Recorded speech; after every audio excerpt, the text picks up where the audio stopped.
안녕하세요. 첫 번째 항목은요? 계륵이 된 혁신입니다. 무슨 뜻이에요? 오늘 문재인 대통령이 국민경제자문회의를 주재하면서 산업혁신 방안 이런 것들을 이제 논했는데 오히려 언론의 관심은 좀 국민경제자문회의 부의장을 맡고 있는 김광두 교수의 거취에 쏠리는 그런 상황이었는데요. 이 얘기를 좀 하려고 말을 만들어봤습니다. 김광두 부의장 그동안 정부 정책 계속 비판했었죠? 그렇습니다. 최저임금 인상 뭐 이런 것들에 대해서 비판적인 입장을 취해왔고 또 지금 한국 경제가 위기냐 아니냐 여기에 대해서 이제 김동연 전 부총리하고 설전을 벌이는 그런 상황들도 있었죠. 오늘도 이제 쓴소리 했는데요. 적폐청산으로 범법 행위를 막고 잘못된 관행을 고치는 것은 필요하지만 이게 범위와 기준이 애매하기 때문에 다수의 기업이 좀 막연한 불안감에 휩싸여서 경제에 악영향을 주는 상황이 되고 있다. 이렇게 얘기를 한 겁니다. 예. 또 노조 활동의 자유는 보장이 돼야 되지만 불법 행위가 과하다고 느끼는 기업이 있기 때문에 이 점을 좀 배려해야 된다. 이런 얘기도 했습니다. 그나저나 그만두겠다고 사의를 표명했잖아요. 그렇습니다. 어떻게 되나요?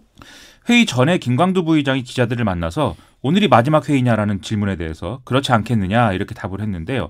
대통령이 사의를 반려하면 어떻게 하겠느냐는 질문에는 그렇지 않을 것이다 이렇게 답을 했습니다.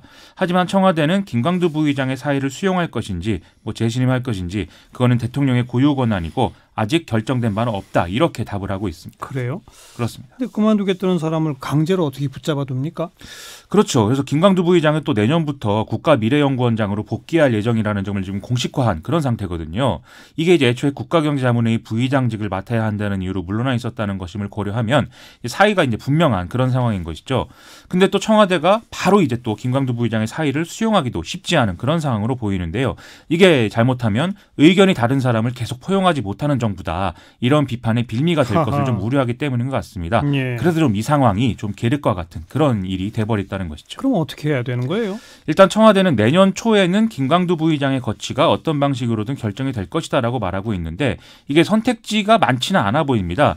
김광두 부의장의 비견할 만한 그런 후임자를 구하는 게 가장 좋을 것 같은데 이게 이제 쉽지 않을 것 같고요. 그러면 이 부의장직을 그냥 공석으로 남겨두는 이런 선택을 할 수도 있겠는데 이 경우에는 김광두 부의장의 주장을 수용했다 이렇게 말할 만한 좀 제스처가 있어야지 상황을 좀 매끄럽게 이어갈 수 있지 않을까 이런 생각이 좀 듭니다. 그러면 그 경제정책에 대한 김광두 부의장의 주장은 뭐예요? 뭘 수용해야 한다는 거예요? 이게 오늘 회의는 또 김광두 부의장이 직접 대한민국 산업혁신 추진 방향을 보고하는 이런 자리이기도 했거든요.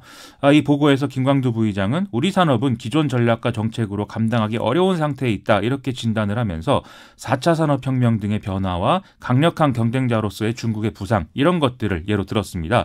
따라서 산업혁신을 위해서는 중장기 전략이 수립이 돼야 되고 이를 위해서는 6대 과제의 이행이 필요하다 이렇게 제시를 한 것이죠. 중장기 전략 6대 과제. 그렇습니다. 6대 과제가 뭡니까? 사람에 대한 투자 확대, 미래지향적 노사관계 구축, 핵심 기술에 대한 선택과 집중, 플랫폼 정부 구축, 신속하고 적극적인 규제 개혁, 기업을 하려는 분위기 조성 이런 것들인데요.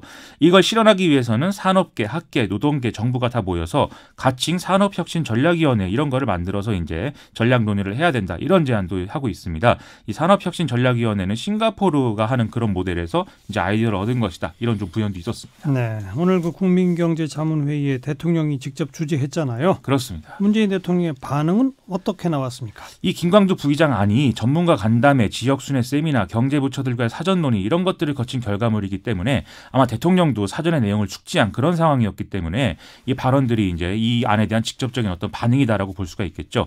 문재인 대통령은 모두 발언에서는 요즘 이제 대한민국 경제가 침체됐다든지 부진하다 이런 얘기를 많이 듣고 있고 미래가 잘 보이지 않는다 이런 우려도 있다라면서 산업혁신은 아주 시기적절한 의제이고 대단히 절실한 과제다 이렇게 여러 차례 강조를 했습니다. 또 마무리 발언에서도 이제 한국 경제는 추격형 이 성장 이런 걸로는 한계가 있다 이렇게 또 얘기를 했는데요. 결국 나름 김광두 부의장 제안에 힘을 실어주는 그런 모양새를 좀 취하려 한 것이 아니냐 이런 해석이 가능한 대목입니다. 예. 그래서 결과적으로 사의를 수용하더라도 좋은 모양새가 돼야 좀 무리가 없다 이런 상황인 것 같습니다. 네. 사의는 수용하되 좋은 모양새로 김광두 부의장의 제안을 일부 받아들인다. 그런 얘기인 거죠. 그렇게 되는 것 같습니다. 자, 시사위키 두 번째 항목은요. 마음 많은 올코트 프레싱입니다. 올코트 프레싱? 이게 그렇습니다. 농구 용어잖아요.